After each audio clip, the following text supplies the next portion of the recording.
This is the final word story time. 249, one away from a milestone, and a worthy milestone at that. Adam Collins and Jeff Lemon with you in a soundproofed booth. Yes. The sound quality on today's episode will be immaculate. Mm-hmm.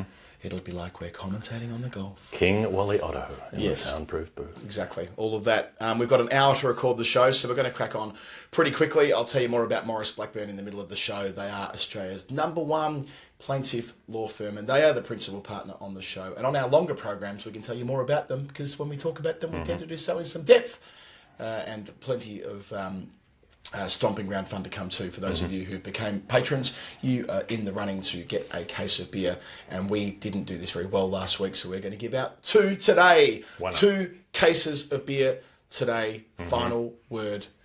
I always get the jargon wrong. Hazy pale. That is it. Final word, hazy pale. But with no further ado, we should tear straight into things. Let's do it. Through the medium of? Through the medium of Nerd Pledge. I'm not going to scare everyone in the office by yelling this. Even if this is soundproof, it's probably not that soundproof. Not that soundproofed, yes. Not that Tim Minchin, who we saw at the plenty Gather. of. Hello, not that. Now, yes, Nerd Pledge is the game that we accidentally discovered, created. I don't know how you would define it. People support the show. They do so by sending in an amount of money. It's not a usual amount. It's a peculiar amount. It's a specific amount. It's an amount that relates to cricket in some way, and we have to figure out what that relationship is, except in this case, when Pat McKeon, friend of the show, sent through $5 but said the number has nothing to do with the answer that I want you to give me. This is nice when you know what the answer is and you don't have to solve the clue, even though we like solving the clues. Pat said no meaning behind the number, but I thought you and Jeff could have a gallop on John Venn. His story and politics are very TFW areas. Then was this going to come up? I was wondering. Yep. It's been on the list of things to do for a while, to do an answer on John Venn. And I'm glad it's from Patrick McKeon, who started his relationship with us. Well, by the way, I've known this has been coming as well, because he very excitedly sent me a message when realising that John Venn of the Venn diagram is the man who invented the first bowling machine. Spoiler, that's coming later. Yeah, and if you combined your interests and my interests, overlapping right at the middle would be John Venn. Exactly. Venn diagrams. And there's more of that fun to come. I end my answer with some fun when it comes to Venn diagrams. You better believe. I thought I'd tell the backstory here. So Patrick McKeon started off as our Scottish correspondent, for his name. He's very Scottish. And I'd never met him. I just assumed he'd be an older chap. I don't know why. The name sounded... And he is an old soul, Bushy, as he's now known with us in our friendship group. Because when he came to the UK in 2023 to live, not long after that, he signed up to do the Edinburgh Half Marathon with me. Appropriately, given his Scottish lineage, although his family are from Glasgow principally, but he spent a lot of time in Edinburgh growing up, and in Sydney, where he's actually from. But he's got that split allegiance thing where he's very identifiably Scottish, how he presents. He barracks for England in the cricket, but he's a proud Australian at the same time as that. So it's kind of, curious. All of these things can be true all at the same time. We don't need to, dogmatically stick to one thing or another. He's become Does he pass the Tebbit test? He's become quite a big part of my cricket life, part of the Oval Dream Boys story. He was our inaugural premiership captain, actually. We played in that T20 comp this year, and we made him the skipper. Great tourist. He's been overseas playing cricket with us a few times now, but a couple of them on ODB tours where he's an absolutely brilliant tourist. And he's an old soul, and he's professional responsibilities that he's only 30, and yet he's got a job that he's got a big job running strategy for a football club in the UK. A very, very big job. He's got a big job ahead of him. Yes, a grown-up job at the age of 30, which is a nice thing for him. So, love Bush, big part of our lives. My girls love him. Winnie adores him. So does Rach, and so do I. There you go. Hello. I'm sure Peggy does too. She may not know it yet. Yeah, well, she would. She knows who he is. It's all good. But Winnie especially, they've got that, they've got that special link thing going on. And great having her. I should add that he's done great work fundraising for the charity, and you can too. If you can sign up to the half marathon with Patrick and me, many others, those spots are being hoovered up very, very quickly. Please get in touch with me. Lord's Taverners, we're outside of the 75th birthday year very soon, but gosh, we've done great work with them. Love working with the Taverners, and the fundraising campaign will begin again in earnest. But the first thing we need to do is get runners involved. Had a couple sign up this week. It's very easy. get in touch with me. I put you in touch with Sadiq. It all happens from there. My phone number is everywhere. You'll be able to find me very easily. Send me a message, send me a WhatsApp, or better still, Join Patreon, get on Discord. That's the easiest way to get in touch with us. Of course, that's the easiest way to get in touch with me. But if you want to, go route one when it comes to signing up to Edinburgh, do that as soon as you can, please. Right, so John Venn. John Venn. I thought we knew this crossover existed. I thought I'd go back and tell you a little bit about his life as instructed by Patrick.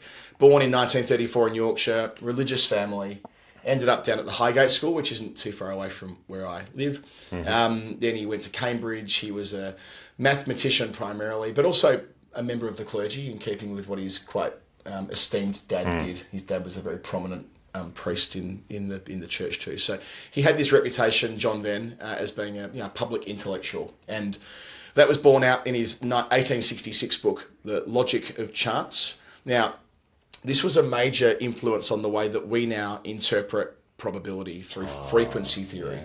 Yes. Okay. Something is a 2 in 10 or something is a 1 in 50. And before that, there were educated guesses made based on data sets, but it wasn't presented that way, like a 1 in 14 chance. Essentially using ratio as a means of expressing probability. Which made it more relatable to people. He thought it was important that people understood the way that probability works. Essentially, it metaphorizes probability. Yeah, that's it. And he was the guy who initiated this in 1866 in that time. And his next big work was in 1881, 15 years on from that, which was called Symbolic Logic, where he first came up with the aforementioned Venn diagrams that we know today. He referred to them as Eulerian circles, building on an existing concept by a chap called Eulerle. So Euralian, the guy was called Eulerle, I think. Ulysses. Anyway, it was an existing idea, and he built on it. He had this very prominent position as he became Vice Chancellor at Cambridge. He was president of one of the colleges and a major figure in that part of the 19th century. And then there's this nice pivot with his son, also called John. I hope he was called John Jr., who also... JJ Ferris. Yeah, JJ Cale. More an American thing, isn't it, to use the junior rather than a British thing. John Jr. and the third. Yeah, that's my favourite one. Booking a flight in the US. Davis Love the third. Yep. This Get ready for some Davis Love. In 1903, they loved their cricket. Love their cricket. Davis loved their cricket. And they, together, were curious about whether they could build a machine that would bowl at you. And they did. It was 7 feet tall on a diagonal platform, and it had this catapult arm that worked with a bungee cord. Best way of describing it. Basically, it was Joel Garner. Yes, kind of, the way that let the ball go. And it was set up with a spinning base. So what it ended up doing was sending down balls at approximately 33 miles an hour. The reason I know this, they rebuilt it in 2024. So they've been able to test how quick it was. So it wasn't fast. And, how it worked was, as the arm of it was catapulting over the top, it activated some pulls on a string, which turned the spindle and wound the bobbin up. Those of you with kids will appreciate that winding the bobbin up is something that you sing all the time to them. Is it? What is it? Wind the bobbin up. This is probably a British thing. Yeah. Pull, Never pull, heard clap, this. clap, clap. Wind it back again. Wind it back again. Wow. Pull, pull, clap, clap, clap. Wow. Point to the ceiling. Point to the floor. Point to the window. Point to the door. Clap your hands together. 1, 2, 3. Just a Put fire your exit hands song. up on your knee. Okay. Yeah, I'm telling you. Real hit with the 2-year-olds down at the nursery. Yeah. It leaves a Ram Sam Sam in the shade. Indeed. Right, anyway, where are we? So then it then interacted with a spindle and then into the holder. And anyway, the guts of it is when the thing's coming over the top, it got the ball to come out spinning, coming from leg to off. Right. Which meant that it basically bowled vicious leg breaks at 33 mile an hour, which is exactly the speed you probably wish to have that when you're considering the time when bowling was slower and that type of thing. So the 1909 Australians heard about this and they were going through Cambridge and they had a crack at it. And it knocked over Trumper, it bowled Trumper, and they were totally fascinated by the fact that the bowling machine could knock over the best batter in the world because of the prodigious spin that it was getting from leg to off. Nice. So it kind of looks like, the best way I could describe it watching some videos today, they're like Jeff Thompson leg breaks because it comes from so far back with the catapult. Right. But then the ball breaks prodigiously, as you would think it would with all the work that's gone in for that particular thing. So that's the original bowling machine brought back to life in 2024. And yeah, works just as well. I've seen it being used by cricketers there, and obviously there would be better parts being used on it now, but the essence of it remains. And it was used as an example of what you could do with your mathematics, and it was used as a recruiting tool to invest in maths, and you can do things that are more than the obvious. For instance, invent bowling machines. Yeah, the intersection of mathematics and engineering. Exactly. The practical application of mathematics. Yeah, which is why Cambridge went long on this last year. And the other thing about the politics is that this was a era where women still didn't vote, and he and his wife Susanna were really big on this. They campaigned hard for women to receive the vote. So another big tick as far as his politics, his cricket, his mathematics. You could say it's a Venn diagram, I suppose. Yep. Now, he passed away in 1923 at age 88, at the end of that long and impactful life. Right. Lots of clever tributes to him, including there is a Venn Street in Clapham. It's actually a tribute to his dad, for what it's worth. It wasn't named after our John, it was named after, I think his dad was John too, when you think of it, so it might be a long, maybe the Johns. Maybe he's John the Third. Maybe there was like 17 Johns in a row. But on the street sign, they've put a Venn diagram on the street sign in Clapham there. I've been there a few times. It's where the picture house is, and I think there's the market there. But it's also right around the corner from Inferno's, which is the infamous Clapham nightclub. So I thought that was noteworthy. Was it run by the Cray brothers or something? Well, no, that was another part of London. But we heard talk about running. Remember a couple of years ago when Zach Crawley, when giving Ollie Pope his 50th Test cap, talked about how the two of them run Clapham. Well, you can't run Clapham unless you are an Inferno's goer. I'm sure they are. Yeah. And what's Zach Crawley been accused of over the years as having faced too many bowling machines. That he's the bowling machine batsman. What are you seeing here? I'm seeing Clapham. I'm seeing Venn Street. You're seeing overlap. I'm seeing overlap. I'm seeing the bowling machine guy. I'm seeing Venn Street. I'm seeing a Venn diagram that has Zach Crawley quite so many. It's like a daisy. It's got petals coming out. Oh, and the other thing is that I think Crawley. That's right. Crawley did some net sessions. This is the last bit of it. Okay. Crawley did some net sessions at Hits, which is an indoor nets in Clapham as well. Where we went. No, we went to another one. Okay. No, we went to Hits. There's another one. Sorry, I'm getting confused now. Yes, we went to Hits. Yep. There's another one called Net. That's right. There's another one called Net, although I don't like it anyway as much as I like Hits is far better, which is a bowling machine, right? Okay. And that's Net, that is. And that is somewhere where ODB has gone, where Patrick has almost certainly netted with ODB to keep these links and overlaps going yet further. I'm not sure if that constitutes a Venn diagram necessarily, but let's build the thing. So that's me. That's you. And we're dancing. 500. That's quite a Los Campesinos lyric from many years ago. That's it. That's us. That's answer one. And you're going to get answer two in because we're making good progress. For once, we're making good time. I am going to go, Adam, with... I've just spilt my water in the office we were in. We'll continue. I'll clean it up later. Okay. Everything will be fine. This number comes in from Stephen Elliott-Nicholls. It's a hyphenated name. It's not a hyphenated number. It's in Great British pounds. The number is £7 and 8 pence, 708. So you see that, you think you know what that is. A Shane Warne's wicket. You would think so. But it turns out it's not, because Stephen says, it's a free hit. My son's birthday is the 7th of August, 708. He's a cricket-obsessed 10-year-old, plays with Farnham? Johnny Farnham. Farnham's the border of Surrey and Hampshire, and a lot of excellent cricketers originated from Farnham, including the late Graham Thorpe. They did, and they're all someone's daughter. They're all someone's son. Yes. They do not look at each other down the barrel of a gun. Yeah, Graham Thorpe's the most notable Test cricketer to come from Farnham, I'm pretty sure. That is mentioned by Stephen in this. So he says his son's in the Hampshire pathway. Thought you might dig up something fun relating to the date, but take it wherever it goes. I think our mate Higgo's played for Farnham as well, didn't he? From the grade cricket. I think that's where he played. We love the shows, Stephen. Looking forward to the Women's World Cup daily shows and then heading into the Ashes. So here we are, and I thought, you know what? If your kid's 10 and we're in Ashes season, I am going to go the slightly more obvious route. Not to talk about the 708 wickets that Shane Warne took necessarily, but there's a reason that this all ties together Venn diagram style. Why not? So, stick with it. 708, Adam, pop quiz. Do you remember who wicket 708 was? Do you remember the last one he took? The last one. So he was on 699 going into Melbourne, and he picked up 5 wickets on day one. That's 704. I reckon he picked up 3 in the second dig, 2 or 3 in the second dig. Saj Mahmood being one of them. Mm-hmm. I've just got a sneaking suspicion it's Andrew Flintoff, but I don't know why I think that. Very good. Stumped. Is he stumped? Stumped. Yeah, Flintoff. I remember where I was for it. I SCG. was sat in what's now known as the Trumper stand. It was then it was the Hill. Yep. I remember I was over that way watching at the time. Yep.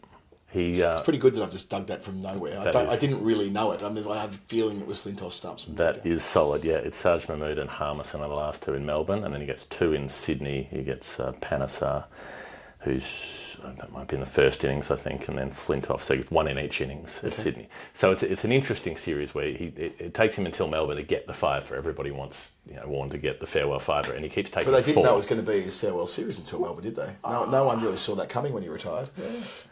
I mean, it makes sense now in hindsight, but I think people were like, he's so good, he will just keep playing. Yeah, and he probably could have rememed 2009 when... Well, and later. He was still trying to the reason he didn't like Mitchell Starc was that in 2012, when Starc was asked about the prospect of Warne returning, and Stark's like, no, we've got Nathan Lyon, we're good, it's all set.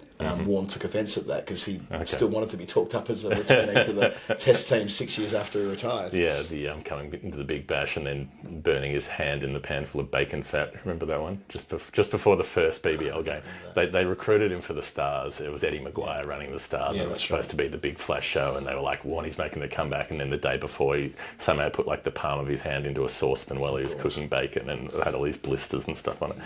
Anyway, this was during this series, his last series, so he takes 4 in Brisbane, he takes 4 in Adelaide, he takes 4 in Perth, he keeps taking forfeits, can't get the 5, finally breaks through in Melbourne with that 5 where you kind of forget that Chris Reed was playing that series. But yeah, Strauss, Reed, Harmison, Peterson, Panesar, and then second innings Mahmood, Harmison again.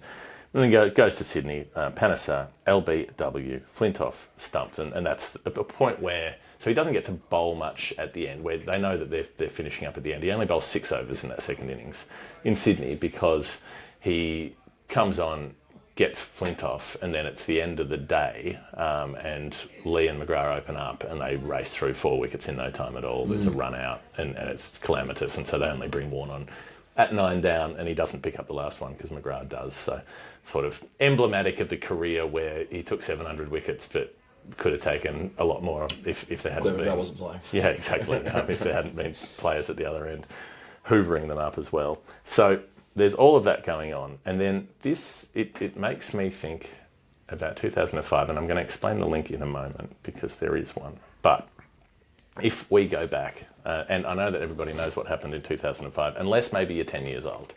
So I thought it's worth looking at something from that series, even though we know the story, because you've got people coming through who don't know the story. We've been talking a lot about kids being interested in Test cricket, and we've got one here in terms of Stephen's son, who's loving and interested in cricket. So if we go back to 2005, the setup, which you might not know about if you're 10 years old, is you've got this Australian side that are super dominant. You've got England. The last time they beat Australia was 1987. It's been a really, really, really long time without being able to get a series win over Australia. Long time coming. They're very, very... but they knew change was going to come.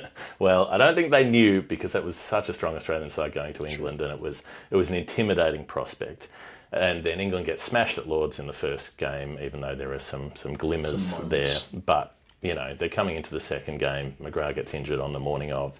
And England smash 407 on day one. They get bowled out, but they make 407 in 79.2 overs. They wouldn't get that these days. You wouldn't face 79 overs. You wouldn't get into the 80th over. They would have. The Khawaja rule wouldn't have kicked in. So they were in the last over before they would have lost their World Test Championship points that day. Right, but Australia... Not that they would have, by the way, because Australia got through their overs. Australia would have done a slowdown, bowled 71 overs on the day. Well, not that in that era, teams got through their overs. Yeah, that's what I'm saying. One generation ago. I'm saying if that were happening now, if that were England flying along at that rate now, the Aussies would just take the speed out of the game, dawdle around and make sure they didn't bowl that much to them. And then they bowl out Australia for 308, crucially. 99 run lead. England they're buzzing. They think they're right on top. And then out comes Shane Warne, third innings, takes 6 for bugger all, bowls them out for 182. So the chase is 282, which is a significant chase in those days. And England in concert, all their bowlers working together, keep chipping away through the Australian lineup. Then they kind of can't believe it as they keep getting another one of these big names out for, they're making a few runs. There's some 20s, some 30s, but not big scores. When they get Gilchrist out is probably when they start to believe 6 for 120-ish, and then it's late in the day when Michael Clarke is bowled famously. Given the time, given the circumstances, that's a staggering risk that's paid off for England. Exactly. Slow ball, what a ball. 8 for 175. You can hear the sound of that ball hitting the stumps that many people have as their ringtones to this day. Oh no, that's the other one. It's the same. The donk is Simon Jones when Clarke leaves it. But you're right. It is it's the other one of the other iconic, unquestionably sounds of that series. But Harmison, who I've asked him about it before. I don't know what context, probably was on TalkSport he openly admits that he didn't have much of a slow ball, and this was completely against the grain of what he would do, and he just had this idea at the top of his mark to do it, and he just went with it, and it just came out perfectly. And it was such a slow ball. Yeah. And it just floated down, and Clarke just read it and landed perfectly. So the last day, all you've got is Warne, Lee, Kasparovich, and they've got 100 plus to put on from the time that Clarke got out. So it's on 220 when Warne is out, hit wicket. He's backing away, trying to nurdle Flintoff into the leg side. Yeah, his back heel clips the stumps. Yeah. He's out for 42. So they're still 62 away, and then there's that, it's worth... Jeez, was it that far away? They were 62 away when Warne got out. Yeah. We're going to talk about a 10th wicket Australian partnership that fell very close, fell very short, fell just short in an answer later on. Yep. I didn't realise 62 was what was left in the ball. Stephen, if you can sit your son down in front of some highlights of this, just watching that last partnership, or even just reading through the description, it's so tense as they just add a run here, a run there. There's the point where they take on Lee and Kasparovich, take on Giles, they smack 3 boundaries in and over, and that's the point where I think England start to worry, like maybe they're going to do this. There's a no ball with 4 byes at one point that gets them that much closer. They're creeping closer. They put on 59 of the 62, and then that wicket falls glove down the leg side. So England win by 2 runs. Australia needed 3 to win. Why am I going back to this story? Yeah, I'm that trying people to work know? out what the link is here. Because that chase and that final wicket and that day that sets up Australia and England in this epic series where it's 1-1 happened on the 7th of August. That's right. I knew that. I don't know why I knew that, but I knew it was the 7th of August. I know it was a Sunday night. So watching it at my nan's house. Yeah, 7:08, 7th of August is what happens that sets up that series for Warne to have the great series, 40 wickets, all the runs that he makes, just falling short, that makes him so angry that he and the Australian team are furious in 06-07 and put the cosh back on to whitewash England 5-0, and it's Flintoff who's at the centre of the 05 win, and Flintoff who's captaining England in the whitewash, and Flintoff who is the last wicket of Warne's career at 7:08 that starts with 7:08 on the 7th of August, bringing us all the way back to the end of the career of Shane Warne. There you go, Stephen. It may not be obscure, but I'm pretty happy with that. Very good. Nice little gallop. Thank you for joining us, Stephen. Elliott-Nicholls. Thank you for being part of what we're doing. You're a new patron. I don't know when you joined. Probably not at the cut-off point to be eligible to get a Stomping Ground beer. However, Jeff, I'm deciding that right now you are going to close your eyes and point at the screen. Okay. This is going to be... Okay. You can watch the efficacy of it. You can watch us on the screen. Watch how... in fact, better still, why don't I do it? No. You're going to do it. Okay. What am I doing? You're just putting your finger somewhere and working it out. It's Nick Ibis. Nick Ibis! Here we go. That's one. Someone who must have upped his pledge. Probably 10 different times. Yes, Nick Ibis. Nick Ibis has been. He was the man who provided me the chance to talk about the Adelaide roller coaster many years ago. Thank you, Nick. And the second name of Stomping Ground is going to be this week. Drum roll. Harry Tognetti. Harry Tonetti. He's played against us in Sydney. He played for the Newtown Browns. Well, there you go. Harry Tonetti. I think he got me out once. You've been an opponent. I retract that. You're not getting any beers. Well, you're getting the Stomping Ground. You know what it is? It's that simple. Every weekly show, every Storytime show, Jeff and I are going to do just what we did then. We're going to point at the screen and we're going to pull out a winner. That's the best way of doing it. Yep. We're not going to run it through a random number generator. No. We're not going to run an algorithm into it. We're going to do it just like that. It's in keeping with the values of the show. Stomping Ground beer, 15 December is when the Final Word beer. It's 1 week from when we're recording this. 1 week away from being able to get your Final Word beer. Get it for Christmas. It's a limited edition run, but if they sell it out, it won't be a limited edition because I'm tipping they'll probably do some more. So help us help you, and it's good. Help us help them. They're a lovely community organisation, and $5 per case goes to charity, to Sport for All, which is a Melbourne charity that does similar work to Lord's Tavs, where they help disadvantaged kids get into sport by paying their registration fees, getting them kit, getting them transport to games, all the things that financially keep kids out of sport. They try to remove those barriers. So they're doing great work, and we're proud to support them. Yeah, absolutely. I think this is a great thing. And you're right about it's very Melbourne, very Victoria as well. Like I was just chuffed at the airport the other day to see a stomping ground, a bar at the airport. I'm like, they're really going all in on being Victorian. That they sponsor local footy. They were doing the North Melbourne women's team this year who won the flag back to back in the AFLW. So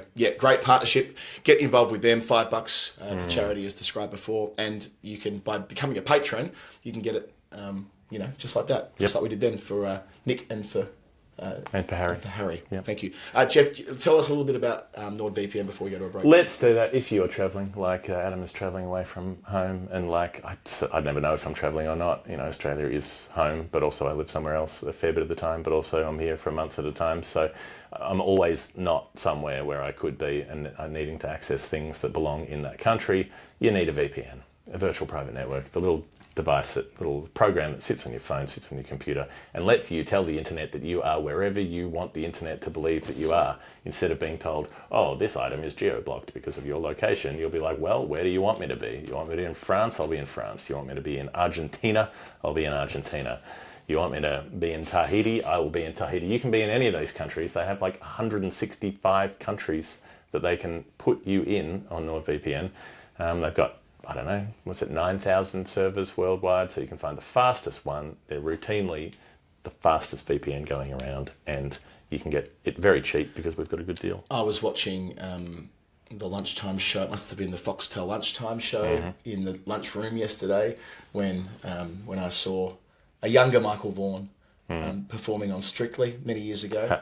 We did the Mark Ramprakash answer on Storytime last week, and I neglected to mention that Ramps won Strictly. So did Goffey. Yeah. And Vaughanie did pretty well. So it's quite funny that Rach knows these. I think you did mention that Rachel's only context was that he was a Strictly. Certainly with Ramprakash. It's the only way she has any. And the only reason I say all of that is that this is the business end of Strictly. We're at the business end of Strictly at the moment, and that You're means watching that, it from well, here. I know Daniel is on his NordVPN, which we got for him. So you can too. You can find out how Strictly ends in 2025, and any other show you might want to watch. NordVPN.com/TFW. You get multiple months discount before you even, it's multiple months off. It's a service that's improving year on year. Yep. More countries, better speeds. It's already brilliant. I've been using it for years before we even worked with them, and so many people in our orbit now work with them too, because they take them. And everyone is flying to Australia. Oh, how lovely was that photo last night? Dave Atkinson, Atco, who played with us at Wormsley, he's gifted his dad our book before he comes to Australia for the Ashes. His adorable dad. Adorable dad holding our book, because they put Christmas dinner on, before Atco's off to Australia for the Ashes. He's coming next week. I think we're seeing him in Adelaide. And he's certainly at Melbourne and Sydney. But yeah, it was a nice thing. One of our patrons there who's already gifted the book, but he'll be bringing his NordVPN. Anyone getting on that plane, do not forget to bring your Nord. Back in a sec on Storytime 249. It is Storytime 249 with Adam Collins and Jeffrey Lemon, and we have a principal That's the first time you've ever called me that on a recording. May never again. No, I hope not. Happened before, may never again. I mean, your one of your email addresses has your full name. Yeah, it does, only because the other one wasn't available. Oh, right. I would have used the abbreviation but somebody else already had it. Yeah, I mean, like, it's my brother. I never called my brother Benjamin, I believe. Why would you? Yeah, I call Winnie Winifred quite a bit, and it's a bit of a funny one now where she's quite, I like Winnie. I'm like, I like Winnie too. I adore the name Winnie. Your name's Winnie because Rach and I love the name. However, I also like just to make sure you answer to Winifred. And look, who knows? She might want to be a Freddie when she's older. Yeah. A lot of Winifreds go that way She too. might be a May. Yeah, Winnie May. Some go by their middle name. She's a lucky girl to have such a great name. Dare I say it? No, Maurice Blackburn Lawyers, Australia's #1 plaintiff law firm, who have been supporting the show for well over a year now, and we're so grateful for it. Saw the Maurice Blackburn team up there in Brisbane. There was one of their lawyers was wearing the Australian shirt and the Maurice Blackburn cap. I thought that is spot on. Representing, I would have represented too had I if I had a Maurice Blackburn cap. You and I going to the Maurice Blackburn end of year this week, which I'm really looking forward to as well. So the connection is strong, and we're really proud of the work they do, which includes an example here of Peter, who was a truck driver, 75-year-old retiree, spent more than 2 decades serving his local council, with much of that time behind the wheel of a diesel-powered truck. But then in March 2022, Peter was diagnosed with advanced bladder cancer that required life-altering surgery. And he now lives with a urostomy pouch, obviously, which is that the external bag yeah. that you'd be familiar with. Peter reached out to Maurice Blackburn for some legal advice. He was connected with a lawyer, Ross, who began to investigate the link between his decades of work to diesel exposure and that bladder cancer diagnosis. And Ross, who went through the medical literature and the international studies that indicated that long-term truck drivers, especially those exposed to diesel fumes, do face an elevated risk of developing bladder cancer.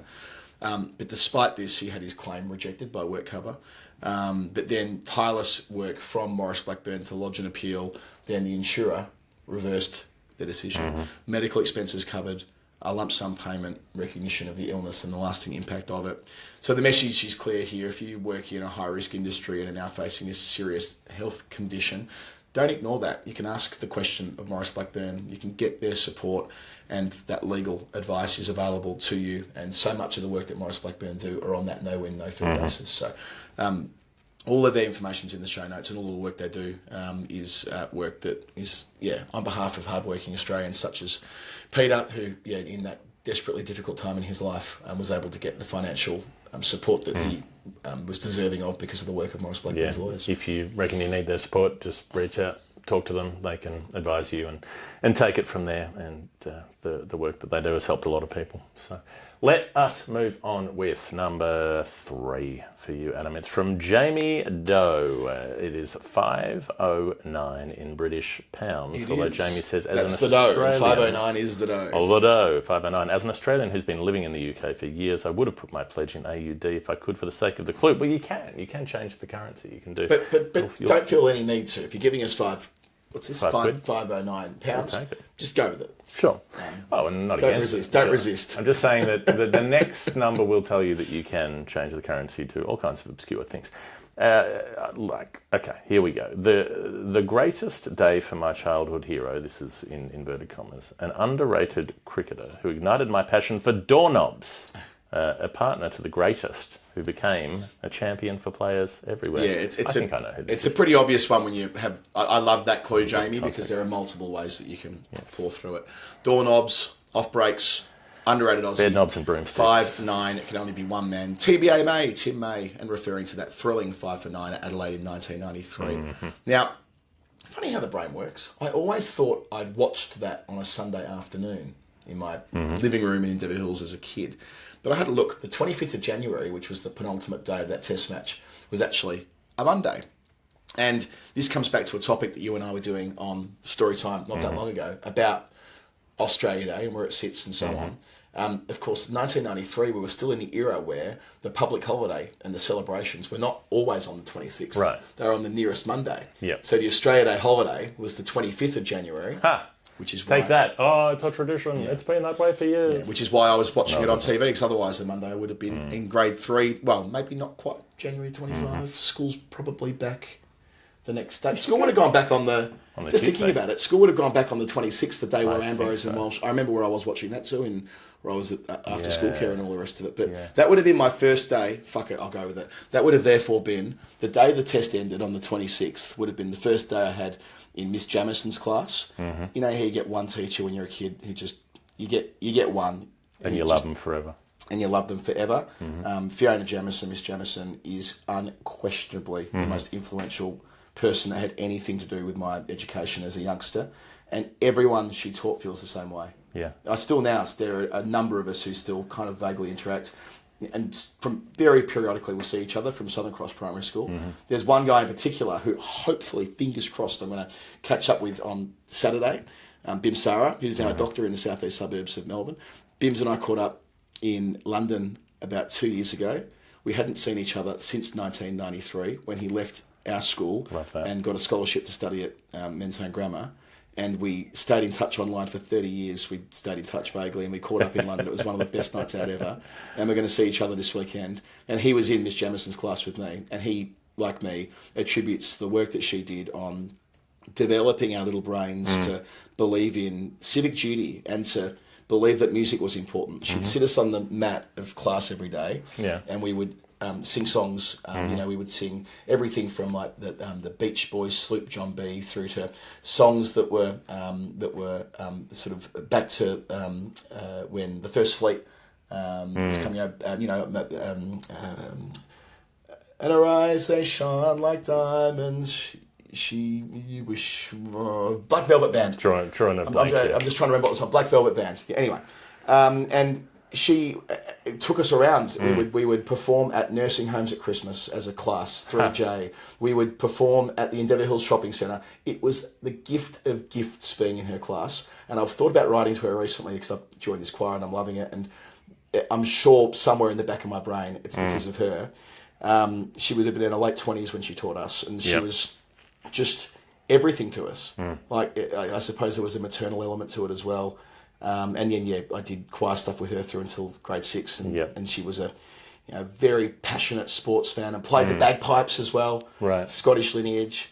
I wrote her a letter in 2011, 2012. I wrote her a letter to tell her all of this, and she got back to me like a year later.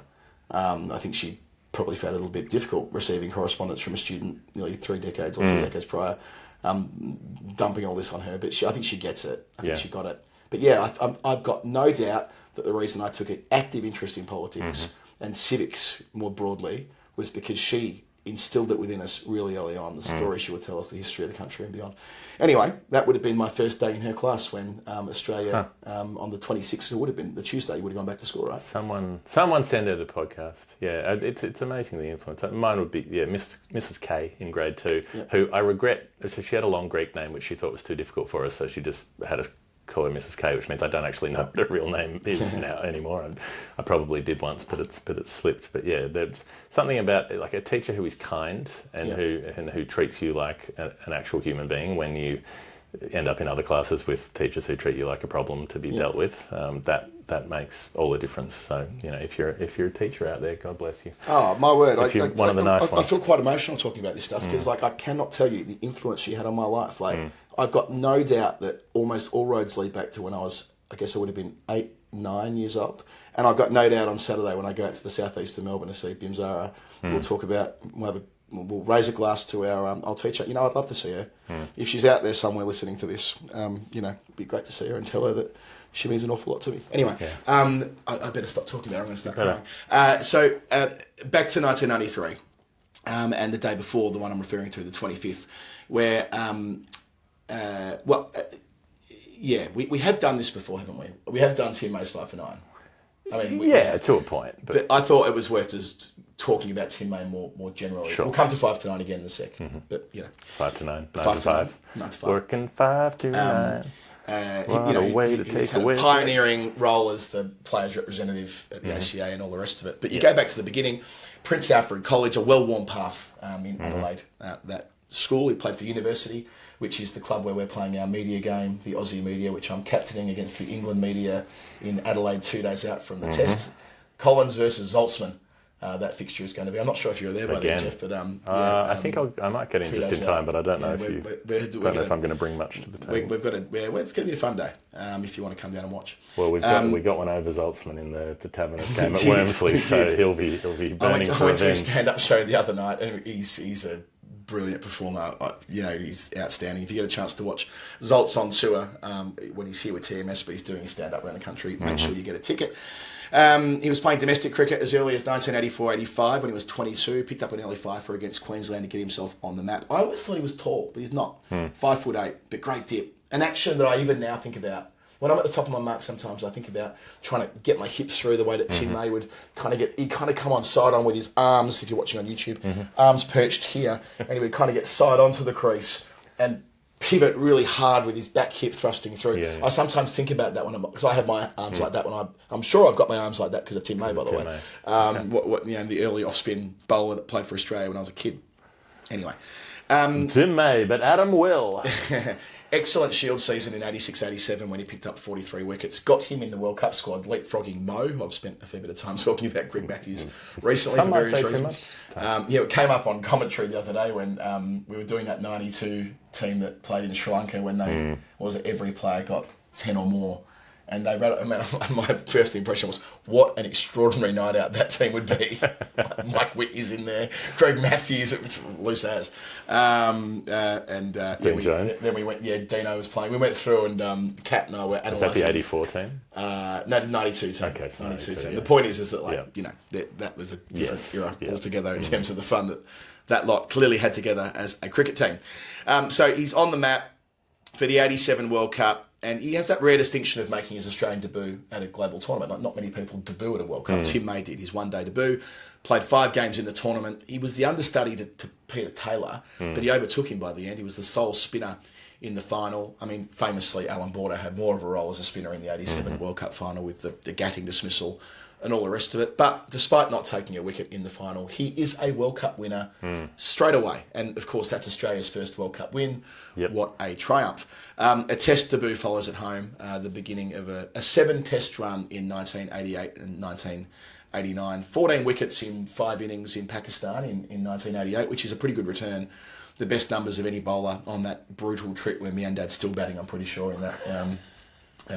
Still wearing the Pepsi hat. The I Love New York cap that he made the double 100 in. But Tim May kept things in check and did his job. But he was less effective at home and was dropped during that punishing 88-89 West Indies summer.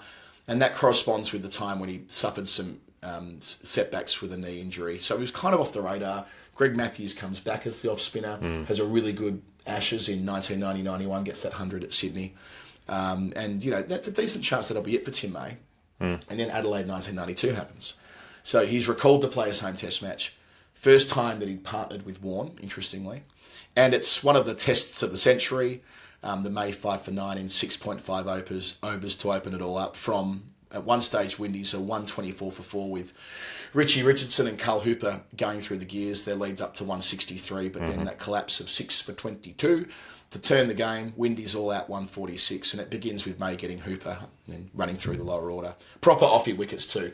Turn and bounce. There's a caught at short leg, there's a stump, there's a caught at second slip, caught at silly point. These are proper off-spinners wickets, which you love to see. Not getting clubbed to cow. No, this was not club to cow stuff. Fast forward a day, they're chasing 186 and he's walking in at 8 for 102, you said before, where they were at Edgbaston. Then they were 9 for 144. So what's that? They're 42 runs away from the target. That's when Langer, on debut, is dismissed, the 9th wicket to go.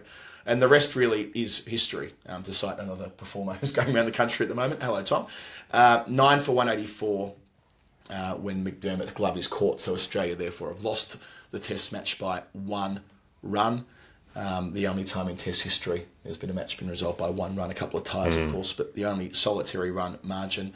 And May down the list, he's batted for 135 minutes, more than a session, 99 balls for 42 not out the day after he's picked up his 5 for 9. Thrust him back on the map. So he went to New Zealand and then to England for Australia's next test engagements in 1993. Doesn't play when Warne's cleaning up in New Zealand, nor does he play the Manchester test match, but he plays the next 5. They play them together at Lords, and then they become proper dream team. Warne gets 34 wickets in the series, but May gets 21. So you talk about, English conditions and all the rest of it. That summer, it was a story of spin for Australia. The Spin Twins moniker he's come up with, and people use it all the time now for any spinners bowling together. But the original Spin Twins, at least how I see it in my childhood, they might have been other combinations called that before. But for me, the Spin Twins are always going to be Warne and May, and what they did together in 1993, especially. Birmingham figures, which I adore. 48.2 overs, 15 maidens, 5 for 89. Proper off-spinner figures. Good. Proper finger spinner figures. That's why you pick one. They can bowl all day and they can hold up an end and they'll get their award ultimately. Yes. Forfers at Leeds and Lords as well. He's really at his peak. In 93-94, they kept going with it. They see it as mission critical, Australia, in that summer, that Warne and May are playing together. He gets a 5 at Hobart to start the summer. He's back in the one-day team. And Warne loves playing with Tim May. Loves bowling with Tim May. It's a huge part of the story. Yeah, right. Warne wanted Tim May to be in the team all the time. They have this brilliant connection. And look, it never reached the heights of 1993 again, but it's interesting that like May's always there. He does play in Pakistani 94. He's one of the players that's approached by Salim Malik and blows the whistle. It's Warne, May and Mark Waugh, aren't they? The three players that Salim Malik went to. I suppose it says a bit about how they saw Tim May as such an important part of that Aussie team. He plays 3 Ashes tests in 94, 95, but unfortunately he's wicketless in all of them, which is a shame because it means his test average blows out a little bit to 34 in the 75 wickets that he took. But, he also goes to the Windies in 95, right? And I think that's important to note. Right. Doesn't play, but, he went, he's the backup. And deservedly so, because he's a massive part of the story that takes Australia to number 1 in the world in 1995. The fact that Tim May, through that period, was always in the dressing room, whether he was playing or not, and he was always there as Shane Warne's other half, bowling finger spin to Shane Warne's wrist spin. So 75 test wickets, 39 one-day wickets, a World Cup win, and his last game of first-class cricket in the 95-96 Sheffield Shield final, the 52-ball duck, which is crucial to South Australia winning the title. What a sport! What a sport where contributing 0 runs in 52 balls, the beauty of the game, can be mission critical because he's taken that much time out of the game. Spent a lot of time this week taking time out of the game. Well, Tim May did exactly that, a crucial duck. And upon finishing, immediately went on to the industrial side, which relates to the clue off the top here in 1997. He led that pay dispute with Cricket Australia, which, could have easily ended up in major industrial action where the players at the time were talking about boycotting. But they found a way through and he was thrashing out on their behalf. Of course, Australia's Cricketers Association. Appropriate, we're doing this answer when we had Paul Marsh on the show only last week. Was vital in setting up FICA, the international equivalent of the Players Association, and has had a major presence in Australian cricket, both all the way from the mid-80s as a player, as a bowler, as a World Cup winner, as crucial in winning the Ashes in England in 1993, and being part of that spin-twin partnership with Shane Warne. It all goes back to when he took that 5 for 9, that second coming of Tim May for Jamie Doe, his hero as a kid, and I'm really glad that this happened to enable me to talk about another hero of mine on the way through, Miss Jamieson. Great stuff. Thank you, Jamie Doe. Jamie Doe is in control. Jamie Doe is in control. What's in the box? We have got time for one more because it's not going to be the longest answer because I haven't had enough time to read up about this person, but what I have read, I am fascinated by. So, this comes in from Josh, and I talked about different currencies. It is, Adam, 40 MXD. What would MXD be as a currency? Mexican pesos. Yeah, good, very good. I don't know what the D means. I don't know what the D means either. Is pesos D? No, I don't know. Maybe they just went dinero or something. Money. I'm not sure.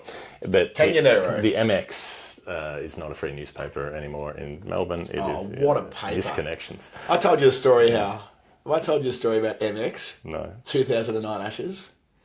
You had to write into MX a 25-word poem. Oh, yeah. Had your mate got... Casey and Sonny Munn spent a week at the Leeds Test match, all expenses paid, for a 25-word poem to MX. There you go. I should have known about that. What a world. Now, MXD, the Mexican peso, which is interesting with the peso. It's an interesting thing when you learn Spanish and you find out, like, you go to the doctor and they ask what your weight is, and your weight is peso. Or the verb pesar is the verb to weigh something. So peso, I was like, why is peso the currency? Because, Spain's on the euro now, but all of the Spanish-speaking countries almost still use pesos, Colombian pesos, Argentinian pesos, whatever. Why is it? It's a peso because the weight, it's like the old school thing where you used to use a weight on the scale to indicate like how much a good would be worth. Yep. This much weight of wheat or gold or whatever the thing was that you were weighing on the scale would be done in certain designations of weights. And so the money becomes known as a peso, as a weight. It's like this weight, this much money will give you this weight of wheat or meat or whatever it is that you're buying. Nice. So they still use peso in so many countries. So I did think about some Mexico stuff. There are Mexican national teams, men's and women's. The women's team once lost by 234 runs to our friends from Brazil in Pozo de Caldas. I met the men's team the other week. They were belters. The Mexican men's team were absolutely brilliant. They got towed up by Brazil, but I'm pretty sure Am I remembering that correctly? No, you know what? Mexico beat them. Mexico beat Brazil's men to win the South American Championship. I wasn't. That's right. I couldn't go to the game. Certs went. Certs went to the. I was working. I was doing final word stuff that afternoon. Certs did the game, and but yeah, I did meet the Mexican men before they were. And Certs has got one of their shirts, one of their playing shirts afterwards. So. Well, I think it was our women's team that got thrashed in that T20 by 234 runs, which was quite significant. But I couldn't find anything Mexico related. And then I thought, is this from Josh a reference to Victorians? As Mexicans. Good. South of the border, if you're from New South Wales. If you don't know this, if you're from somewhere else in the world, somebody from New South Wales may refer to a Victorian as a Mexican. He's a Victorian. And something links here with Test Cap 40 for Australia, who is Jack Worrell. Okay. We did Test Cap 50 last week, didn't we? It's good we're back in this space again. Yeah, which is a name I knew, but one of the most extraordinary careers, and this is why I want to learn a lot more about it than I have already. But someone who doesn't quite play for Australia pre and post Federation, but almost, does play for Victoria pre and post Federation, so plays for Victoria as a colony and then Victoria as a state, which is an interesting distinction. But plays Test cricket between 1895 and 1899, so almost reaches that Federation jump. Cool. 140 first-class matches, all-rounder, takes his wickets at 23, makes runs at about 20, does make hundreds. He's the kind of player who can. But he's powerful, he's short, he's stocky, and he whacks the crap out of the ball. So sometimes if it goes well, he tons up. But he's not going to be the most consistent player going around, basically. He also, and some listeners will have to block their ears at this point, is a champion footballer in the Code of Australian Rules. What a great connection. So what a great thing. He's born. Talk about footy. He's born out in country Victoria, north of Ballarat, at a place that is not called this anymore, but was at the time called Chinaman's Flat, because it was a gold rush. There was a lot of Chinese miners out there. Wouldn't go very well. It got renamed to Bowenville, I think, in the not very long afterwards, 1870s, 1880s. But he's born in 1861, so in the middle of the gold rush. Gold rush is like 1850, is it, through to late 60s. I think it goes for a bit longer than that, but yeah, I think the peak of it's mid-1860s.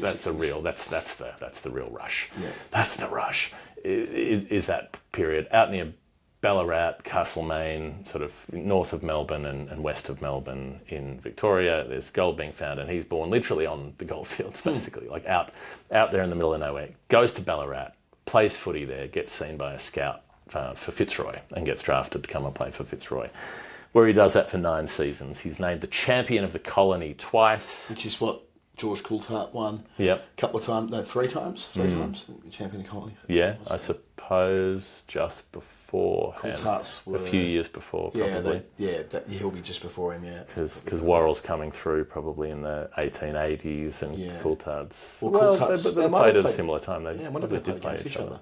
Can someone find out they played against each other, please? They may have, they must. Well, I'd say it's a very high chance, but he ends up linked to Carlton a bit later. So if he's playing for Fitzroy Carlton would have been. And he's born in 1861. He's probably playing by 1882 or 3. Well, yeah, because Coulthard dies in 86. At the age of 27. No, earlier than that. 80. The tour, the 84. 84-5 tour. They're about the same. They would have played footy against each other. Coulthard dies, on that one. So they might have overlapped for a year or 2. Yep.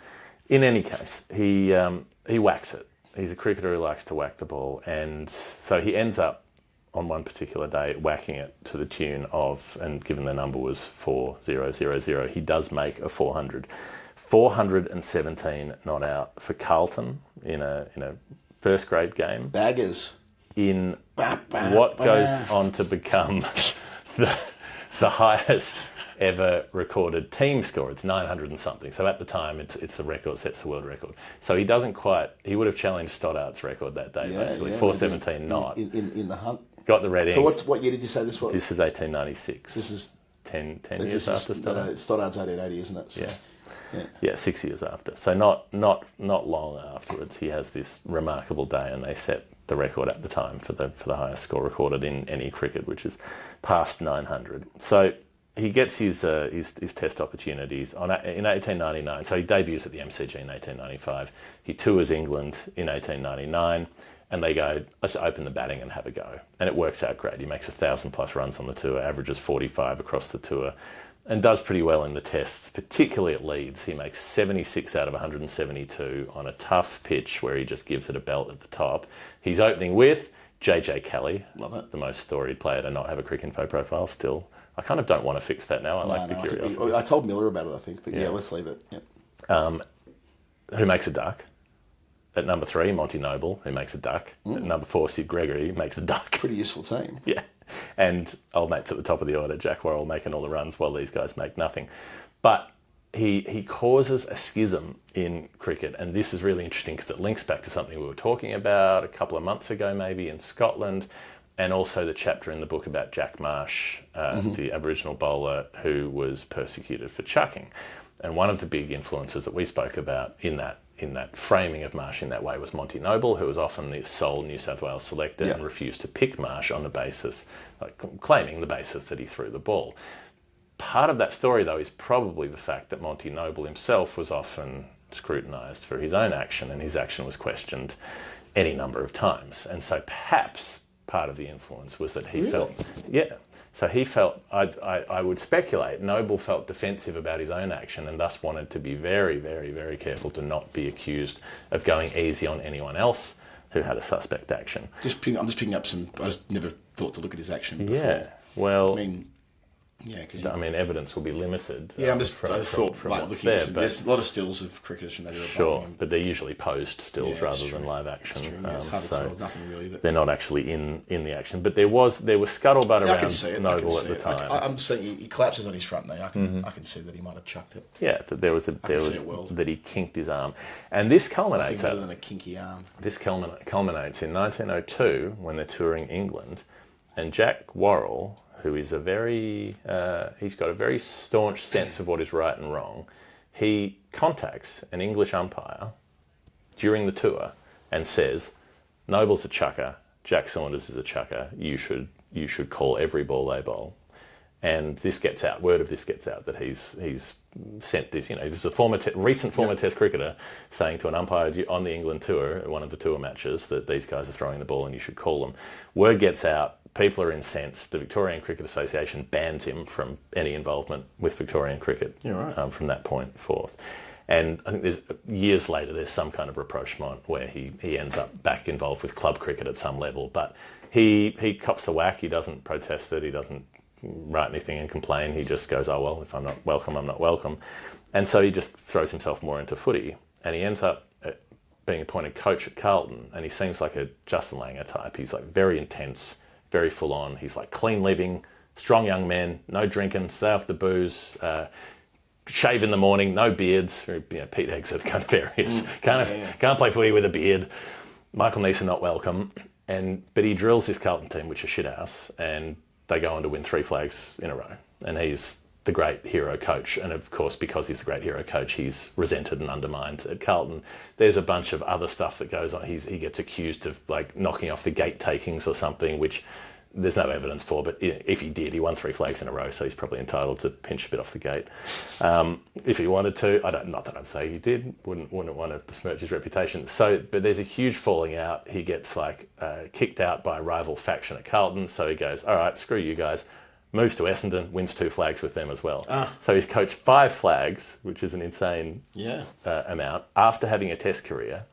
And then, having done that, having wrapped up his footy stuff, he goes, he was writing a few columns for some papers. He starts writing for the Australasian, and he turns himself into one of the most respected columnist voices on football and cricket because he's got the expertise in both, round about just before World War I, I'd say.